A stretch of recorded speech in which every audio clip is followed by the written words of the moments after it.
Hello, नमस्कार, राम राम, राधे राधे, राधे राधे, नमस्कार, राम राम सभी को शब्दवाणी क्लासेस की तरफ से राधे राधे। आप सभी जो क्लास से जुड़े हैं उन सभी को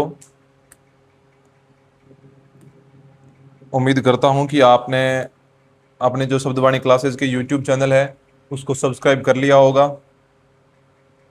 हमको प्यार और सपोर्ट देने के लिए आप सबका बहुत बहुत धन्यवाद कि आप लगातार अपने शब्दवाणी क्लासेस चैनल को प्यार और सपोर्ट दे रहे हो। तो अपन जो चर्चा कर रहे थे वो अपनी चर्चा चल रही थी एनसीईआरटी की किताबों पर। किस पर? एनसीईआरटी की किताबों पर चर्चा काफी लंबी हो चुकी है। अपन को पता ही है एनसीईआरटी की जो क्लास 8वीं की किताब है उसमें लगातार अपन क्रम वाइज जो चैप्टर है जो लेसन है उनका अध्ययन करते जा रहे हैं, जिसमें पहला, दूसरा, तीसरा, चौथा लेसन अपना कंप्लीट हो चुका है और आज अपना जो 5वां लेसन है वो भी कंप्लीट हो जाएगा। क्रम वाइज मैं आपको प्रत्येक अध्याय के नाम बताते जा रहा हूं और साथ में रिवीजन भी करवाता जा रहा हूं प्रश्नों के माध्यम से। तो अगर आपने अभी तक अपने वो प्रश्नों वाली सीरीज नहीं देखी है तो अभी के अभी जाइए और वो अपनी प्रश्नों वाली सीरीज देखिए, क्योंकि उसमें कुछ इंपॉर्टेंट ऐसे क्वेश्चन है जो आपको सीधे याद हो जाएंगे। पहले आपको क्लास देखनी है और उसके बाद में आपको उन प्रश्नों वाली सीरीज तक जाना है, तभी वो आपके लिए उपयोगी साबित होगी। अब जो अपना 5वां पार्ट था, अध्याय 5वां,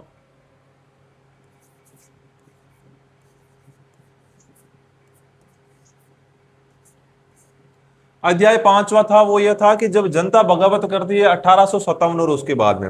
अब 1857 के बाद में मैंने आपको बताया था कि 1757 में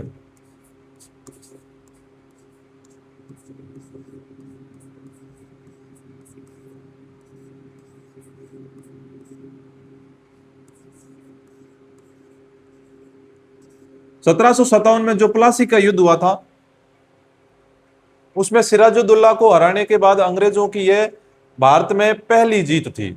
और उसके बाद में 1757 से लेकर 1857 तक लगभग अंग्रेजों का शासन सही तरीके से चलता रहा। लेकिन 1857 में सैनिकों ने,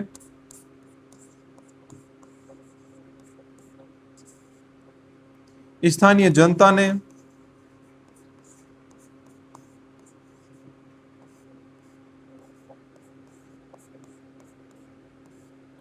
और इसके साथ साथ में जो जमींदार थे उन जमींदारों ने,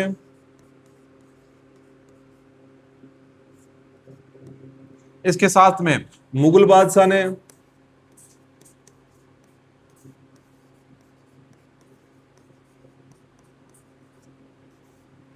तो सैनिक थे, स्थानीय जनता थे, जमींदार थे, मुगल बादशाह थे, मतलब जितने भी भारत के लोग थे वो सभी अंग्रेजों की शक्तियों से प्रताड़ित थे। तो 1857 में एक व्यापक जन विद्रोह हुआ। अब वो जन विद्रोह कैसे हुआ और उसके बाद की क्या स्थिति है, अपन उसके बारे में चर्चा कर रहे थे। अपन ने कहां तक पढ़ लिया था, एक बार उसका रिवीजन अपन करते चले। तो किस प्रकार अपन ने पढ़ा कि जो अंग्रेजों की नीतियां थी उनका राजाओं पर, रानियों पर, किसानों पर, जमींदारों पर, आदिवासियों, सिपाहियों, सब पर तरह तरह के असर पड़े। अलग अलग स्थानों पर जो नवाब थे उन नवाबों की सत्ता थी वो अंग्रेजों द्वारा छीनी जा रही थी, जिसमें अपन ने पढ़ा था कि अवध के अंदर या फिर झांसी की रानी लक्ष्मीबाई चाहती थी कि कंपनी उनके पति की मृत्यु के बाद उनके गोद लिए बेटे को राजा माने, लेकिन अंग्रेज नहीं मान रहे थे। तो इस प्रकार अंग्रेज भारत के लोगों की भावनाओं के साथ में खिलवाड़ कर रहे थे। यह सब अपन ने पढ़ा था। फिर किसान और सिपाही, किस प्रकार जो किसान और सिपाही थे वो भी अंग्रेजों के विरोध में आ गए, क्योंकि गांव में जो किसान और जमींदार थे वो भारी भरकम लगान और कर वसूली के सख्त नियमों से परेशान थे। अंग्रेज उनसे भारी भरकम कर वसूलते और अगर कोई किसान कर या लगान नहीं दे पाता तो उनकी जो लेने का तरीका था वो थोड़ा अत्यंत विनाशक था, इसलिए परेशान थे। सैनिक परेशान थे, सिपाही क्यों परेशान थे अपन ने पढ़ा था। कि विशेषकर तो ये क्या करते थे, भारतीय सेना को यहां से बाहर दूसरे देश में ले जाते तो समुद्री मार्गों का प्रयोग करते। अब भारतीय सैनिक मानते थे, जो स्थानीय भारत के लोग थे वो मानते थे कि अगर हम समुद्र के रास्ते से पार करके किसी दूसरे देश में जाएंगे तो हमारा धर्म है वो भ्रष्ट हो जाएगा। लेकिन अंग्रेजों को उनकी धार्मिक भावनाओं से कोई मतलब नहीं था। जब भारतीय सैनिकों को कहा गया कि आप बर्मा म्यांमार चलो, तो उन्होंने समुद्री रास्ते से जाने से मना कर दिया कि नहीं साहब, हम नहीं जाने वाले। और क्या हुआ सैनिकों के साथ में, तो अपन ने पढ़ा था कि सैनिकों में यह बात फैल गई थी कि जो वर्तमान में नई कारतूस आई है, नई बंदूकें आई है, उन कारतूसों के ऊपर गाय और सूअर का मांस लपेटा हुआ है। तो जो हिंदू थे, जो मुसलमान थे, उनमें व्यापक विद्रोह की भावना फैल गई। अब उनके विद्रोह को आग किसने दी? अब मैंने पढ़ा था कि अवध के नवाब थे या जो मुगल बादशाह थे, उन्होंने उनके जो विद्रोह को आग दी। आपने कुछ एजेंटों को अलग अलग सिपाहियों के पास में भेजा और उनको उकसाया। और सिपाहियों को प्रॉब्लम यह थी कि जो प्रत्येक सिपाही था वो किसी किसान परिवार से था। किसानों को अंग्रेज परेशान करते थे तो सिपाहियों को भी बुरा लगता था। तो ये सभी कारण रहे जिस कारण 1857 की क्रांति करनी पड़ी।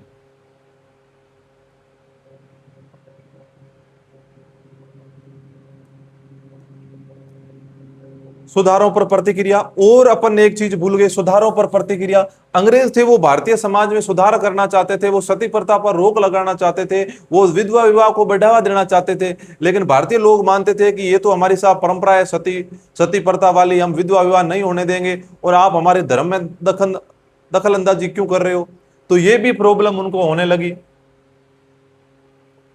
फिर जनता की नजर से किस प्रकार वो 84 नियमों की सूची के बारे में, जो विष्णु भट्ट ब्राह्मण है उनके बारे में अपन ने पढ़ा था कि उनको पहले ही पता चल गया था कि इस प्रकार की जो घटना है वो होने वाली है।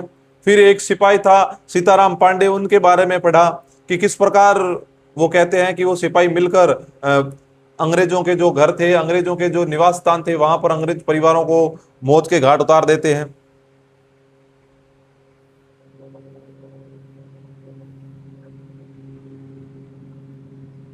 फिर अपन ने पढ़ा कि किस प्रकार एक जो सैनिकों का विद्रोह था जन विद्रोह बन गया। विद्रोह शुरू तो सैनिकों ने किया था, लेकिन धीरे धीरे भारत के सभी आम जनता भी उस विद्रोह में शामिल होने लगी। उसके बारे में अपन ने पढ़ा, ये अपन ने देखा। अब फिर शुरू कहां से हुई थी? मेरठ से ये चीज शुरू हुई थी। 29 मार्च 1857 को युवा सिपाही मंगल पांडे को बैरकपुर में अपने अफसरों पर हमला करने के आरोप में फांसी पर लटका दिया गया था। मंगल पांडे को 29 मार्च 1857 को।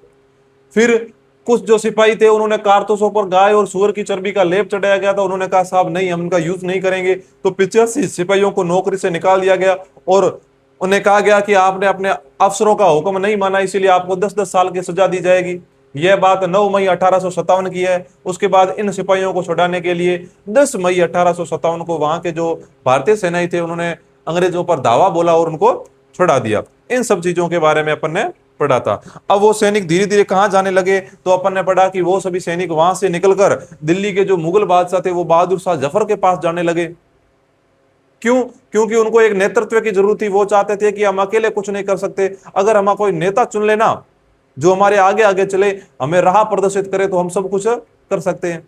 तो वो दिल्ली चले गए, लाल किले के आसपास इकट्ठे हो गए। और फिर जब जो मुगल बादशाह थे, मुगल बादशाह जब इनसे बहादुर शाह जफर इनसे नहीं मिले तो वो उनके महल के अंदर तक चले गए और लास्ट में उन्होंने बादशाह को मना लिया और अपना नेता घोषित कर लिया। जब बादशाह को नेता घोषित कर लिया तो बादशाह ने भारत के जो विभिन्न रियासती राजा थे उनको पत्र लिखे कि आप भी ये जो सिपाहियों को विद्रोह है इसमें सिपाहियों की मदद करें। ये सब चीजें पड़ी। फिर बगावतें फैलने लगी। धीरे धीरे दिल्ली से अंग्रेजों के पैर उखड़ गए। अब तो गांव के कस्बों, गांव में के जो लोग थे, जो नेता थे, स्थानीय जमींदार थे, मुखिया थे, वो भी संगठित होने लगे और अंग्रेजों का विद्रोह करने लगे। उसके बाद में अपन ने क्या पढ़ा, कहां कहां पर कौन था? तो अपन ने पढ़ा झांसी में रानी लक्ष्मीबाई भी विद्रोहियों के साथ मिल गई। नाना साहेब के सेनापति तांत्या टोपे ने मिलकर अंग्रेजों को भारी चुनौती दी। मध्य प्रदेश के मांडल क्षेत्र में राजगढ़ की राजी अवंतीबाई लोधी ने 4000 सैनिकों की फौज तैयार कर दी और उनका नेतृत्व किया। और इसके साथ साथ में ये सब चीजें अपन ने पढ़ ली थी।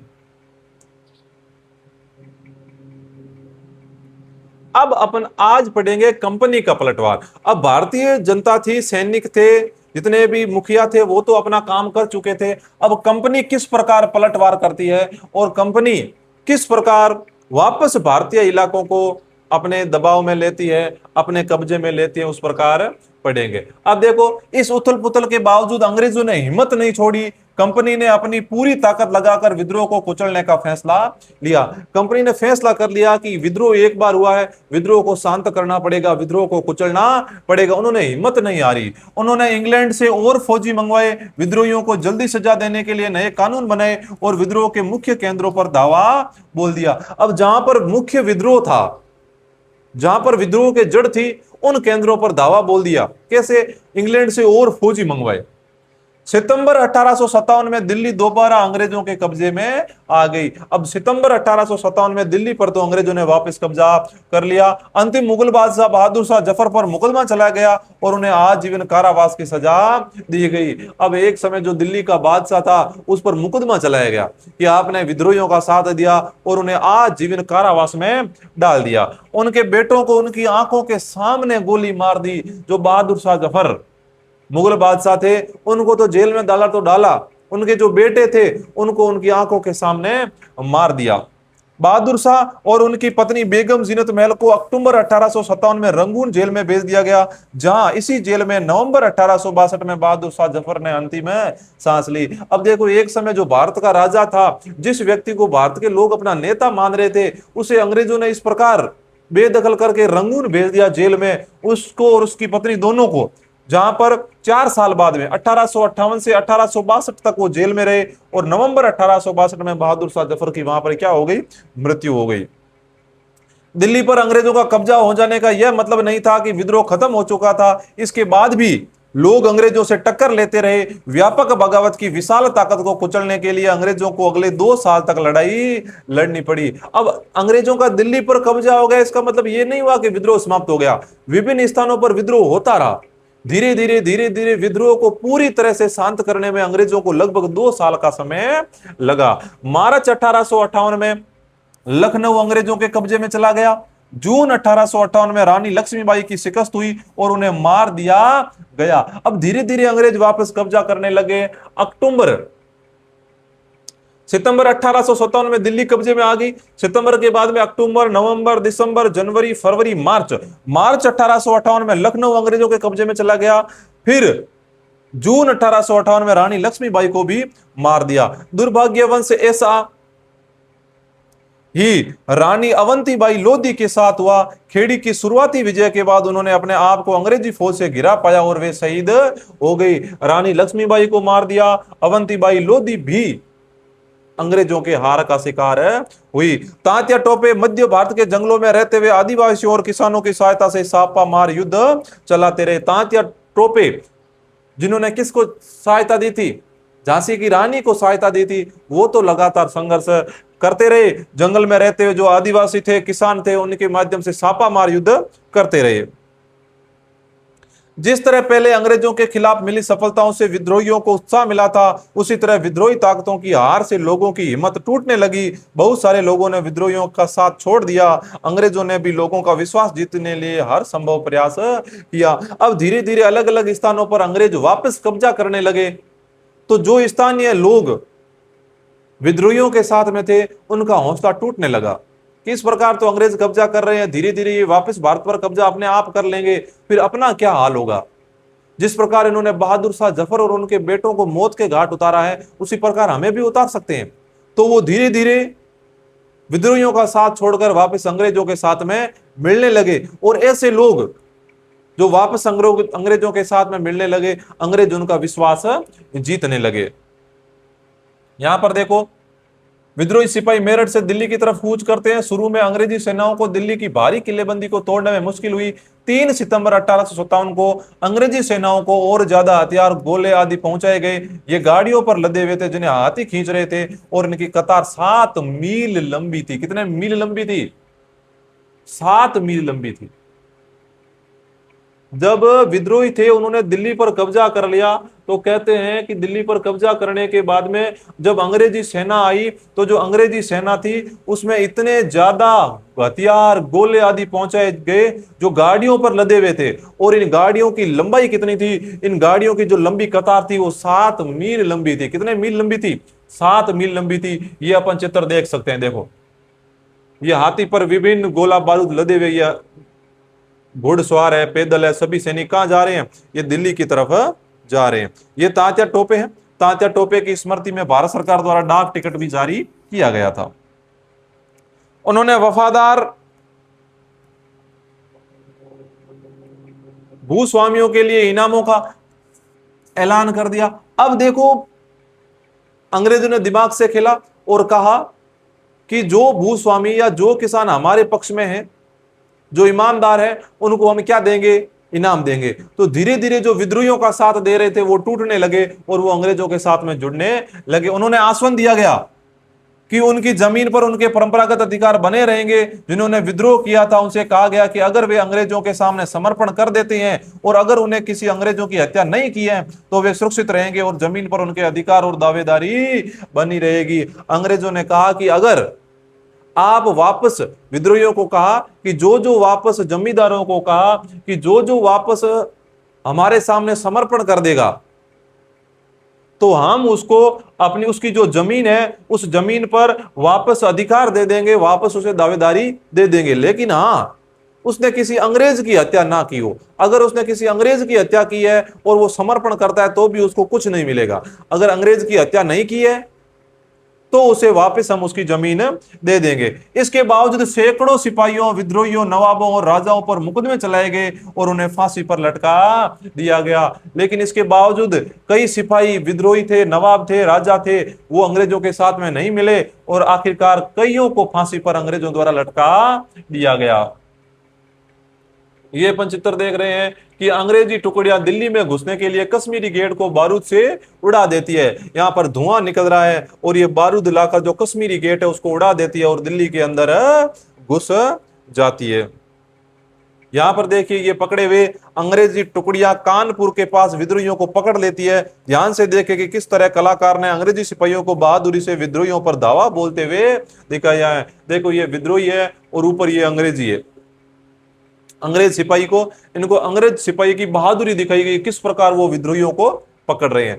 अब पढ़ते हैं विद्रोह के बाद के साल। अब विद्रोह हो गया, अंग्रेज धीरे धीरे विद्रोह को शांत करने लगे। अब उसके बाद के साल किस प्रकार बीते उनके बारे में चर्चा करते हैं। अंग्रेजों ने 1859 के आखिरी तक देश पर दोबारा नियंत्रण पा लिया था। 1857 में क्रांति हुई थी, 1859-60 तक पूरे भारत पर वापस कब्जा कर लिया था। लेकिन अब वे पहले वाली नीतियों के सारे शासन नहीं चला सकते थे। अंग्रेजों ने जो अहम बदलाव किए वो निम्नलिखित हैं। ये इंपॉर्टेंट चीज है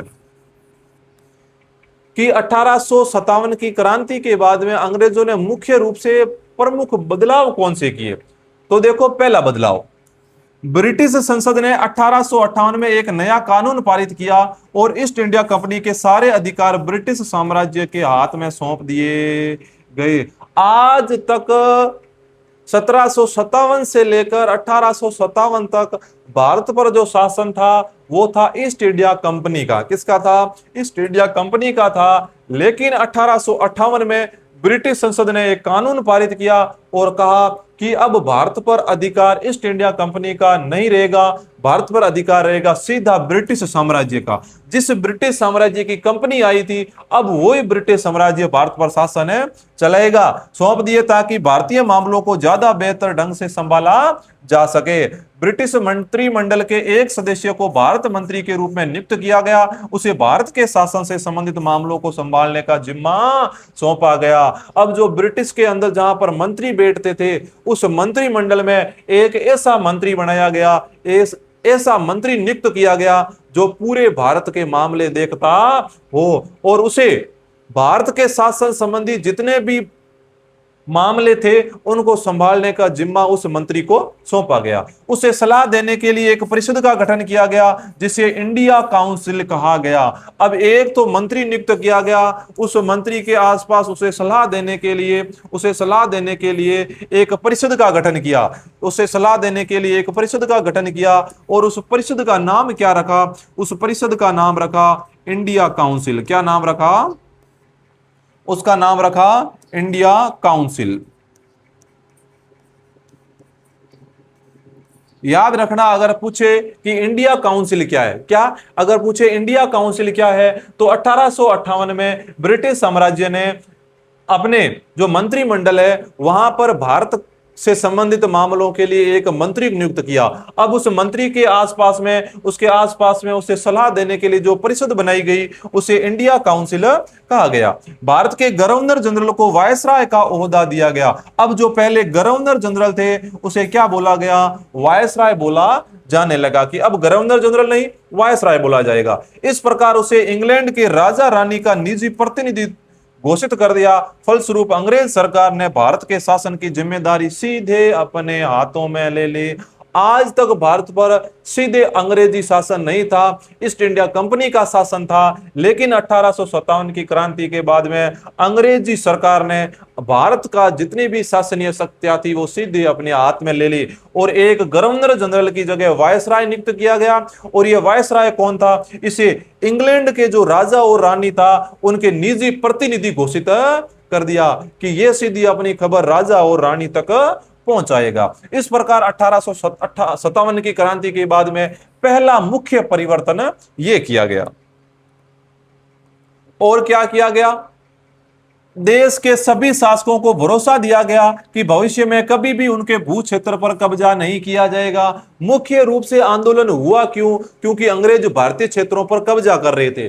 अब उनको आश्वासन दिया गया कि आगे से आपके भू क्षेत्र पर कभी कब्जा नहीं किया जाएगा। उन्हें अपने रियासत, अपने वंशजों, यहां तक कि दत्तक पुत्रों को सौंपने की छूट दी गई। झांसी की रानी लक्ष्मीबाई ने कहा था कि अरे अंग्रेजों मान लो, अरे अंग्रेजों मान लो, मेरे पति तो चले गए लेकिन ये मेरा गोद लिया पुत्र है, आप इसे राजा बनाइए। अंग्रेजों ने नहीं बनाया।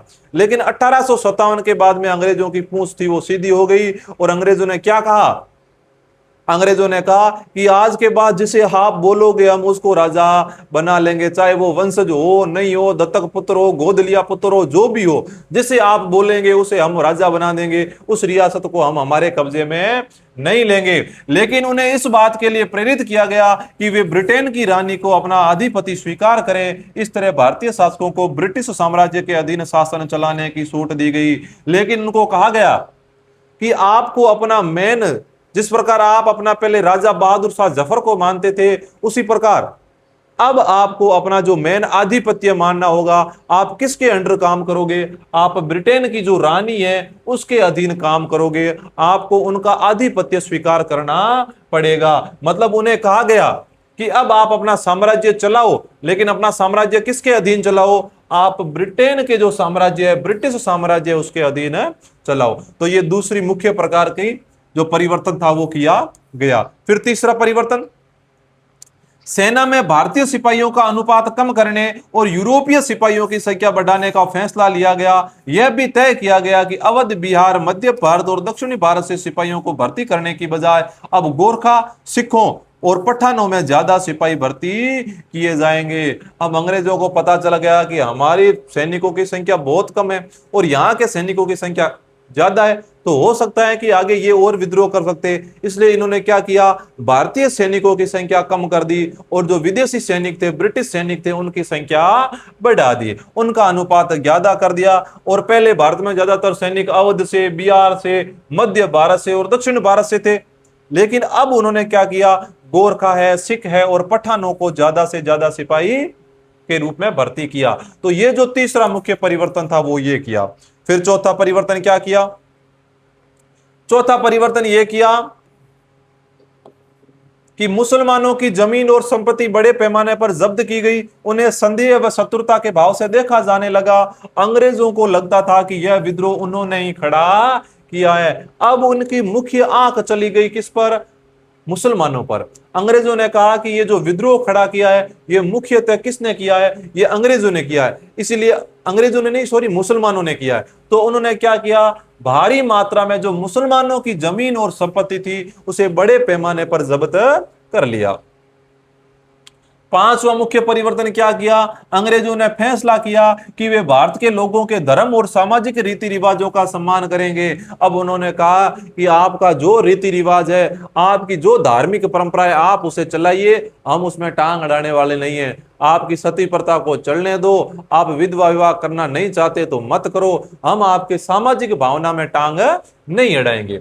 फिर छठा, भूस्वामियों और जमींदारों की रक्षा करने तथा जमीन पर उनके अधिकारों को स्थायित्व देने के लिए नीतियां बनाई गई। अब जो भूस्वामी थे, जो जमींदार थे, किसानों का नेतृत्व उन्होंने किया था, तो कहा कि हम भूस्वामी और जमींदार हैं, उनकी जमीनों की रक्षा करेंगे और उनको विशेष अधिकार दे देंगे कि इनकी ये फलानी जमीन इस स्वामी की है, फलानी जमीन इस स्वामी की है, इसलिए हम नीतियां भी बनाएंगे। इस प्रकार 1857 के बाद इतिहास का एक नया चरण शुरू होता है। जो ईस्ट इंडिया कंपनी पहले भारत पर अधिकार कर रही थी, अब उसे हटाकर सीधा ब्रिटिश साम्राज्य था, उसने अपना अधिकार भारत पर कर लिया। ये मुख्य परिवर्तन किसके बाद हुए, ये 1857 की क्रांति के बाद हुए। अब ये मुख्य क्षेत्र जहां पर विद्रोह किया गया, मुख्य क्षेत्र में अपन देखें तो झांसी, लखनऊ, कानपुर, फैजाबाद, बरेली, मेरठ और दिल्ली, ये मुख्य केंद्र थे जहां पर विद्रोह किया गया। और विद्रोह के अन्य केंद्र थे वो सारे सियालकोट, लाहौर, फिराजपुर, जबलपुर, फिल्लौर, नीमच, महू, यहां पर सागर, नागोड़ा, नेंगांगा, बनारस, आजमगढ़, जौनपुर, आसपास के सभी इलाकों में विद्रोह हुआ था। लेकिन मुख्य इलाके दिल्ली, झांसी, कानपुर, लखनऊ, फैजाबाद, बरेली और मेरठ था। ये उत्तरी भारत के मुख्य विद्रोहियों के केंद्र थे। अगला क्वेश्चन, खुर्दा संग्राम एक केस स्टडी, मतलब एक छोटी सी घटना के बारे में अध्ययन कर लेते हैं। जब घटना के बारे में अध्ययन करते हैं विशेषकर मजा तभी आता है कि 1857 की घटना से बहुत पहले उसी प्रकार की एक घटना सन 1817 में खुर्दा नामक स्थान पर घटित हुई थी। हमारे लिए उस घटना का अध्ययन करना और इस बात पर विचार करना भी शिक्षाप्रद होगा कि कैसे अंग्रेजों की औपनिवेशिक नीतियों के खिलाफ 19वीं सदी की शुरुआत से ही देश के विभिन्न हिस्सों में असंतोष निर्मित होने लगा था। ऐसा नहीं है कि भारत में पहला विद्रोह 1857 में हुआ, नहीं, इससे पहले भारत के छोटे मोटे क्षेत्रों में अंग्रेजों के खिलाफ विद्रोह होने लगे थे। खुर्दा जो कि कहां पड़ता है, खुर्दा जो कि ओडिशा के दक्षिणी पूर्वी भाग में स्थित एक छोटा सा राज्य था, वहां 19वीं शताब्दी की शुरुआत में 105 गढ़ों, जिनमें से 60 बड़े और 1109 छोटे गांव सम्मिलित थे, एक जन बहुल उपजाऊ क्षेत्र था। यह खुर्दा नाम का एक बहुत बड़ा क्षेत्र था। इसके शासक राजा वीर किशोर देव को स्व अधिकृत 4 प्रांगणों तथा जगन्नाथ मंदिर के संचालन के अधिकार समेत 11 गढ़ जातों के प्रशासनिक उत्तरदायित्व को पूर्व में दबाव में आकर मराठाओं को सौंप देना पड़ा था। अब हुआ क्या था कि थोड़े दिन पहले 19वीं शताब्दी की जब शुरुआत हुई थी, उस समय वहां के राजा थे वीर किशोर देव। उनको मराठाओं के दबाव में आकर अपने जितने भी जो परगने थे, गढ़ जात थे, उन सबको किसको सौंपना पड़ा, मराठाओं को सौंपना पड़ा। उनके पुत्र तथा उत्तराधिकारी मुकुंद देव इस दुर्दशा से विचलित थे। अब उनके पुत्र तथा उत्तराधिकारी थे मुकुंद देव, वो चाहते थे कि यार देखो, मेरा जमीन पर कब्जा होना चाहिए, मेरे पिताजी कितने बड़े गढ़ जात थे, कितने इलाकों पर कब्जा था, लेकिन अब किसने कब्जा कर लिया, मराठाओं ने कब्जा कर लिया। अंततः अंग्रेजों और मराठाओं के बीच जारी संघर्ष में अपने लिए एक मौका देखते हुए उन्होंने अपने खोए हुए क्षेत्र तथा जगन्नाथ मंदिर की देखरेख से संबंधित अधिकारों की पुनः प्राप्ति हेतु अंग्रेजों के साथ सलाह मशवरा शुरू कर दिया था। अब अंग्रेजों, मराठों से परेशान कौन थे, अंग्रेज। तो ये मुकुंद देव थे, ये अंग्रेजों के पास में गए और उनको बोला, देखो साहब, थारी प्रॉब्लम और हमारी प्रॉब्लम एक ही है कि हमें भी मराठे परेशान कर रहे हैं, और अंग्रेजों को बोला कि आपको भी मराठे परेशान कर रहे हैं, और मुझे तो परेशान ही क्या कर रहे हैं, मेरे तो सारे जमीन थे, जारे गढ़ जात थे, वो सारे के सारे ले लिए। तो उन्होंने अंग्रेजों के साथ सलाह मशवरा शुरू कर दिया। परंतु 1803 में ओडिशा को अपने कब्जे में लेने के बाद अंग्रेज ने उन्हें इन दोनों मुद्दों में से किसी पर भी सकारात्मक कार्यवाही करने की दिशा में कोई रुचि नहीं दिखाई। लेकिन 1803 में ओडिशा पर तो अंग्रेजों ने कब्जा कर लिया, अब उसको इस छोटे से मामले के बारे में कोई रुचि अंग्रेजों ने नहीं दिखाई। परिणामतः ओडिशा के दूसरे सामंत राजाओं के साथ मिलकर तथा मराठों के गुप्त समर्थन से उन्होंने जबरन अपने अधिकारों को लागू करवाने का प्रयास किया। इसकी वजह से उन्होंने अपने पद से विस्थापित होना पड़ा तथा अंग्रेजों ने उनके राज्य को अपने में मिला लिया। अब अंग्रेजों ने जब उसको समर्थन नहीं दिया तो उसने क्या किया, जो ओडिशा के दूसरे सामंत राजा थे, जो मराठा थे, उनके समर्थन से मराठाओं को बोला कि यार थोड़ा बहुत तो मेरे को अधिकार दिलाओ, तो उन्होंने अंग्रेजों को हटाना चाहा। लेकिन अब अंग्रेजों को साफ गुस्सा आ गया। अंग्रेजों ने कहा ऐसा थोड़े हो सकता है कि छोटा सा ये मुकुंद हमको हटाना चाहता है। तो उन्होंने क्या किया, उसके सारे के सारे अधिकार छीन लिए और उसके अपने राज्य को अपने में मिला लिया। सांत्वना के रूप में एक नियमित अनुदान के साथ, जो कि उनके पूर्व भू संपत्तियों के राजस्व का मात्र 1/10 था, अंग्रेजों ने उन्हें जगन्नाथ मंदिर की देखरेख का दायित्व दिया तथा उनका निवास पूरी में निश्चित कर दिया। फिर वो ज्यादा जब रोया बिलखा तो अंग्रेजों ने कहा अरे रो मत रे, तुझे हम क्या करते हैं, जो जगन्नाथपुरी मंदिर है वहां की देख रेख तू कर और वहां पर जितना भी जो आय होती है वो आय तू ले ले। इस अनैतिक व्यवस्था से ओडिशा में दमनकारी विदेशी शासन के एक ऐसे युग का प्रारंभ हुआ जिसने 1857 में एक गंभीर सशस्त्र संग्राम का मार्ग प्रशस्त किया। अब जो राजा पहले पूरे क्षेत्र पर अधिकार कर रहा था, अब उसके बेटे को मात्र सिर्फ एक मंदिर दिया गया जो ब्राह्मणों को दिया जाता है। जब वो मंदिर मात्र दिया गया तो उसको बुरा लगा, तो धीरे धीरे ये आग सुलगती गई और 1817 में एक व्यापक जन संग्राम हो गया, सशस्त्र संग्राम हो गया। खुर्दा को अपने अधीन करने के तुरंत बाद अंग्रेजों ने राजस्व निवृत्त जमीन पर कर लगाने की नीति अपनाई। इससे राज्य के पूर्व सैनिक वर्ग, जिन्हें पाइक के नाम से जाना जाता था, उनका जीवन बुरी तरह से प्रभावित हुआ। अब जब खुर्दा की जो जमीन थी उसको अपने अधीन कर लिया तो उस पर कर लगाए। अब जब ज्यादा कर लगाए तो जो वहां पर पुराने सैनिक थे पाइक, उनका जीवन बुरी तरह से प्रभावित हुआ। इस नीति के भयावह राजस्व की मांग में अनुचित वृद्धि थी और इस संग्रह के दमनकारी तरीकों से और बढ़ गई थी। अब हुआ क्या, ये अपने जो लगान वसूली थी उसमें वृद्धि भी कर रहे थे, लगातार वृद्धि कर रहे थे, और जो वसूली का तरीका था वो दमनकारी था, इसलिए ये लोग परेशान थे। इस कार्यवाही के फलस्वरूप 1805 और 1817 के बीच में खुर्दा से बड़े पैमाने पर लोग जमीन छोड़कर चले गए। अब जब अंग्रेजों ने ये नीतियां अपनानी शुरू की, लोगों को प्रताड़ित करने लगे और अपने लगान में लगातार वृद्धि करते रहे, तो वहां के जो किसान थे वो जमीन छोड़कर वहां से निकलने लगे। फिर भी अंग्रेजों ने अस्थायी बंदोबस्त के तहत राजस्व भुगतान की नीति को चालू रखा, जिसमें जमीन की उपजाऊ क्षमता तथा रेतों की भुगतान की क्षमता की अनदेखी करते हुए हर वर्ष राजस्व की मांगों में वृद्धि की गई। अब उन्होंने ना तो जमीन के बारे में देखा कि कितने जमीन में कितनी पैदावार हो रही है, कितनी नहीं हो रही है, फिर भी वो लगातार राजस्व में वृद्धि करते जा रहे थे। यहां तक कि प्राकृतिक आपदाओं के समय भी कोई उदारता नहीं दिखाई गई। जब ओडिशा में ऐसी आपदाएं अक्सर आती रहती हैं, बकायेदारों की जमीन को षड्यंत्रकारी राजस्व अधिकारियों या फिर बंगाल के सट्टेबाजों को बेच दिया। अब यहां तक कि जब कभी कोई आपदा आती, किसानों के खेत में फसल नहीं होती, तो भी अंग्रेज लगान नहीं छोड़ते। तो अंग्रेजों की इन नीतियों से किसान बहुत परेशान आ गए थे और ज्यादातर तो लोग वो जमीन छोड़कर वहां से जाने लगे। खुर्दा के विस्थापित राजा का वंशानुगत सेनानायक जंग बंधु विद्याधर महापात्र भरमरवर राय, जिन्हें लोग बक्सी जगबंधु के नाम से जानते थे, वे ऐसे बेदखल हुए जमींदारों में से थे। अब एक व्यक्ति था जो खुर्दा के जो पुराने राजा थे उनका सेनानायक था, जगबंधु विद्याधर महापात्र भरमरवर राय। अब वो ऐसे ही जमींदार थे जिनको जमीन से बेदखल होना पड़ा था। व्यवहारिक रूप से वे एक भिखारी बन गए थे। पहले जो सेना नायक था वो आज के समय भिखारी था। अपने तथा अपने जैसे जमीन से बेदखल हुए लोगों की ओर से संघर्ष करने का निश्चय करने से पूर्व प्राय 2 साल तक उन्होंने खुर्दा के लोगों को स्वैच्छिक दान से अपना गुजारा किया। अब कई दिनों तक, तो कई महीनों तक, कई सालों तक तो जो खुर्दा के लोग थे वो उसको कुछ ना कुछ देते रहते और वो खाता रहता, इस प्रकार अपना गुजारा करता। लेकिन 2 साल तक फिर उसने क्या किया, जो भी लोग थे जो जमीन से बेदखल हुए उनको उसने इकट्ठा करना शुरू किया। बीते हुए वर्ष के साथ साथ जो तकलीफें इन शिकायतों के साथ जुड़ गई थी, वे अंग्रेजों द्वारा इस क्षेत्र में चांदी के सिक्कों का प्रचलन कर दिया गया।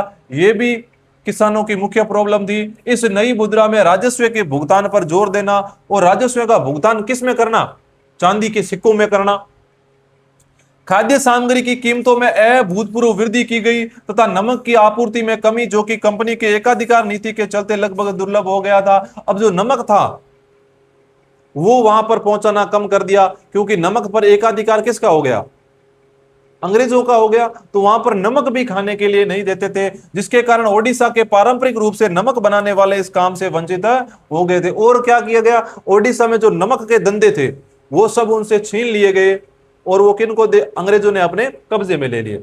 स्थानीय जमींदारियों की कलकत्ता में नीलामी, जिसके कारण ओडिशा में बंगाल के अनुपस्थित जमींदारों का आगमन हुआ। जो स्थानीय जमींदार थे उनकी कलकत्ता में नीलामी की गई, और जिसके कारण ओडिशा में जो बंगाल के जमींदार थे वो आने शुरू हो गए। इसके अतिरिक्त असंवेदनशील तथा भ्रष्ट पुलिस प्रशासनिक व्यवस्था ने भी स्थिति को और दुष्कर बना दिया था, जिसके चलते होने वाले सशस्त्र संग्राम ने और भयावह आकार धारण कर लिया। अब इस प्रकार की जब सारी पीड़ाएं किसानों के सामने, जमींदारों के सामने आ गई, तो उन्होंने उन्हें क्या करना पड़ा? विद्रोह करना पड़ा। 29 मार्च 1817 को, कब? इस संग्राम की शुरुआत तब हो गई जब पाइकों ने बानपुर में स्थित पुलिस चौकी और अन्य सरकारी संस्थानों पर हमला कर दिया, और 100 से अधिक लोगों की हत्या करने के साथ साथ सरकारी खजानों में से एक बड़ी रकम लेकर चले गए। शीघ्र ही खुर्दा को केंद्र करते हुए इस घटना की लहर अलग अलग दिशाओं में फैलने लगी। अब खुर्दा संग्राम की शुरू कब होती है? 29 मार्च 1857 को शुरू होती है, 1817 को शुरू होती है, 1857 से काफी वर्ष पहले।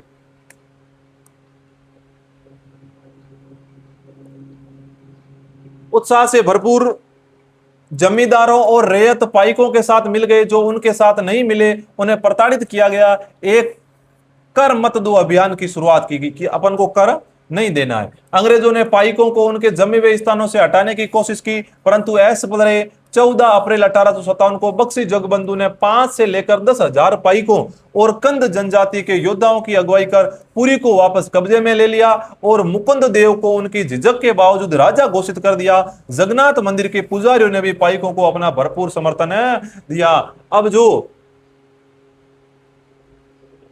बक्सी जगबंधु था उसने 5 से 10,000 पाइकों को और जो कंद जनजाति के योद्धा थे उनको अपने में मिलाया, और जो पुरी था उस पर वापस कब्जे में ले लिया, और मुकुंद देव को वापस क्या बना दिया? राजा बना दिया। इस स्थिति को हाथ से निकलते हुए देखकर अंग्रेजों ने मार्शल लॉ लागू कर दिया। जल्द ही घोषित किए गए राजा पकड़े गए और उन्हें उनके पुत्र सहित कटक में कारावास पर भेज दिया गया। राजा को पकड़ा और उनके पुत्र को कारावास में भेज दिया। बक्सी ने अपने करीबी सहयोगी कृष्णचंद्र भरमवर राय के साथ मिलकर कटक और खुर्दा के बीच यातायात के सारे माध्यम को काटने का प्रयास किया। इसके साथ साथ संघर्ष ओडिशा के दक्षिणी और उत्तर पश्चिमी क्षेत्र में भी फैल गया। परिणाम स्वरूप अंग्रेजों ने मेजर जनरल मार्टिनिल को पाइकों के चंगुल से पूरे क्षेत्र को मुक्त करने के लिए भेजा तथा बक्सी जगबंधु और उनके साथियों को पकड़वाने के लिए पुरस्कार की भी घोषणा की। अब अंग्रेजों ने घोषणा की कि जो भी पुरी को और जो खुर्दा है उसको बक्सी जगबंधु और उनके सहयोगियों से मुक्त करवाएगा, उसको पुरस्कार भी दिया जाएगा। इस प्रकार जो सामरिक कार्रवाई चली उसमें सैकड़ों पाइक मारे गए, पाइक मतलब सैनिक मारे गए, कई घने जंगलों में चले गए और अन्य सामूहिक क्षमा योजना के तहत अपने घरों में लौट गए। इस तरह से अंग्रेजों ने मई 1817 तक खुर्दा के संग्राम को लगभग काबू में कर लिया था। मई 1817 तक खुर्दा के संग्राम को वापस किसने काबू में कर लिया था? अंग्रेजों ने काबू में कर लिया था। परंतु खुर्दा के बाहरी क्षेत्रों में बक्सी जगबंधु ने कुजंग के राजा जैसे सहयोगियों की मदद से और पाइकों के उनके प्रति अटूट निष्ठा के कारण इस संघर्ष को मई 1825 तक जारी रखा। अब कब्जा तो 1817 में कर लिया, लेकिन बक्सी जगबंधु था उसने लगातार अंग्रेजों से युद्ध करता रहा। जब उन्होंने अंग्रेजों के सामने आत्मसमर्पण कर दिया, इसके उपरांत अंग्रेजों ने खुर्दा के लोगों के प्रति अपनी ओर से दयालु, अनुग्रहिता और सहनशीलता की नीति अपनाई। पुलिस और न्यायिक व्यवस्था में आवश्यक सुधार किया गया। अब जब बक्सी जगबंधु था उसने आत्मसमर्पण कर दिया तो अंग्रेजों ने विभिन्न जो नीतियां थी उनमें सुधार किया। नमक की कीमत में कमी की गई, जिन राजस्व अधिकारियों को भ्रष्ट पाया गया उन्हें कार्य से निष्कासित किया गया और बेदखल जमींदारों को अपनी जमीन लौटा दी गई। दिवंगत खुर्दा के राजा के पुत्र, जो खुर्दा का राजा था, उसके पुत्र रामचंद्र देव तृतीय को स्वतंत्र कर दिया और पुरी जाने दिया और 26,000 रुपए के अनुदान के साथ उन्हें जगन्नाथ मंदिर की देखरेख का दायित्व भी सौंपा गया। संक्षेप में यह ओडिशा में अंग्रेजों को विरुद्ध पहला लोकप्रिय सशस्त्र संघर्ष था जिसका उस क्षेत्र में ब्रिटिश शासन पर दूरगामी प्रभाव पड़ा। अंत इसे मात्र पाइक विद्रोह कहना, इसे कम तरकर आंकना होगा। सिर्फ ये पाइकों का विद्रोह नहीं था, इसमें जो मुख्य भूमिका रही थी वो अपने जगबंधु की रही थी।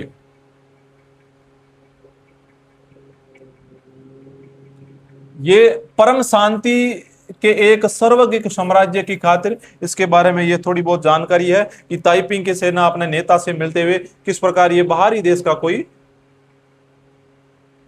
वाक्यांश है।